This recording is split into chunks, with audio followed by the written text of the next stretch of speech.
আসসালামু আলাইকুম। সিরিজের তৃতীয় এবং শেষ টি-টোয়েন্টিতে ওয়েস্ট ইন্ডিজের বিপক্ষে আজকে মাঠে নামতে হচ্ছে পাকিস্তান। ইতিমধ্যে কিন্তু এই সিরিজে একে একে সমতায় বিরাজ করছে। প্রথম টি-টোয়েন্টি কিন্তু পাকিস্তান জিতে নিয়েছিল ৫ উইকেটে এবং সেকেন্ড টি-টোয়েন্টি কিন্তু বৃষ্টিবিঘ্নিত ম্যাচে ডিএল মেথডে ওয়েস্ট ইন্ডিজ পাকিস্তানকে ৫ উইকেটে হারিয়ে দেয়। যে ম্যাচটাতে কিন্তু প্রথমে ব্যাট করতে নেমে পাকিস্তানি ব্যাটাররা একদমই ভালো করতে পারেনি। বাবর আজম কিন্তু ০ রানে আউট হয়ে যান। সায়েম আইয়ুবও ভালো করতে পারেনি। আব্দুল্লাহ শফিকও কিন্তু খুব দ্রুত ফিরে যান। মোহাম্মদ রিজওয়ানও কিন্তু ইনিংসে ভালো করতে পারেনি। যদিও প্রথম টি-টোয়েন্টিতে কিন্তু রিজওয়ান 50 প্লাস স্কোর করেছিলেন।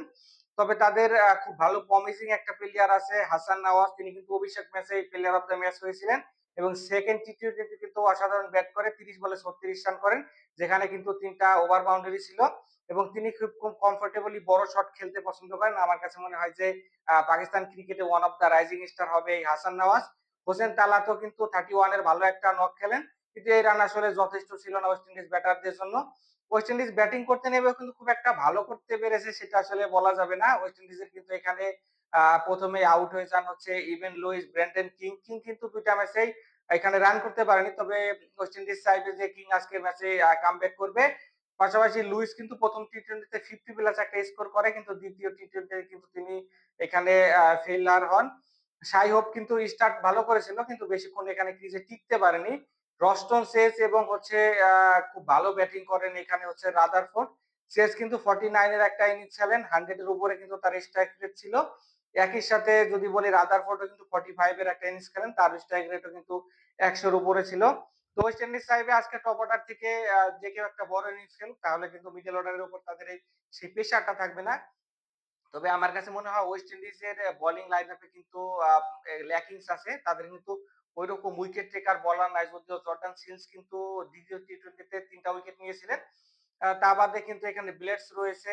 তার ইকোনমি কিন্তু খুব একটা ভালো নয় টি-টোয়েন্টি ক্রিকেটে।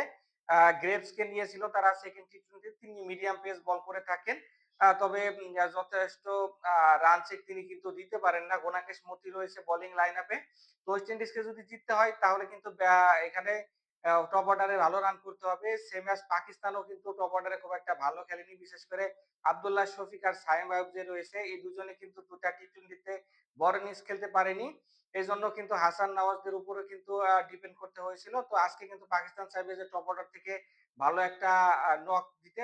তাহলে কিন্তু মিডল অর্ডার অথবা লেটে যারা ব্যাটিং করেন এখানে ফাহিম আশরাফ হয়েছে, হাসান নওয়াজ রয়েছে। পাকিস্তানের ব্যাটিং লাইন আপ ডেপথ কিন্তু খুব ভালো। তাদের কিন্তু ২-৩ জন প্রপার অলরাউন্ডার রয়েছে। কিন্তু তারপরও টি-টোয়েন্টি ক্রিকেটে ১ম এ যদি ৪-৫ টা উইকেট ১ম এর দিকে পড়ে যায় সেক্ষেত্রে কিন্তু চাপে পড়ে যায়। তো পাকিস্তান কিন্তু টপ অর্ডার থেকে আজকে বড় রান চাইবে। ওয়েস্ট ইন্ডিজও কিন্তু চাইবে যে টপ অর্ডার থেকে বড় রান করতে। তাহলে আমরা জানি যে তাদের শেষের দিকে গিয়ে রোমারিও, শেফার্ড রয়েছে, গুনাকেশ মতিও কিন্তু লং হ্যান্ডেলে ব্যাট করতে পছন্দ করে।